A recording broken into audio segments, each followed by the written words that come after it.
अस्सलाम वालेकुम, आप देख रहे हैं पीए न्यूज एचडी और मैं हूं आपके होस्ट सादिया बतौल। शामिल करते हैं आज की अहम खबर शामिल करते हैं। हमारे नुमाइंदे महर अवैस डिस्ट्रिक्ट चेयरमैन के मुताबिक कोट राधा किशन में एक दिलखराश वाक़या पेश आया।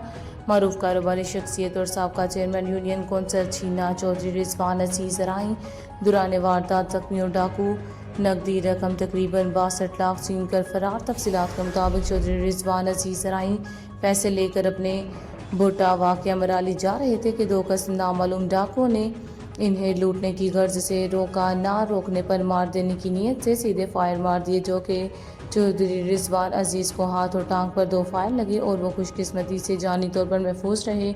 इस वाक़े के बाद इलाके में शदीद खौफ व हिरासत सिविल सोसाइटी और बिलखसूस सराय कम्युनिटी की जानिब से शदीद मज़म्मत वज़ीर आला पंजाब मरियम नवाज़ और DPO कसूर और तमाम कानून नाफज करने वाले इदारों से पुरजोर अपील है कि इस वाक़े का फौरी नोटिस लें और डाकुओं को गिरफ्तार करके करार वाक़ई सज़ा दी जाए। Report Mehar Awais district chairman PA news कसूर।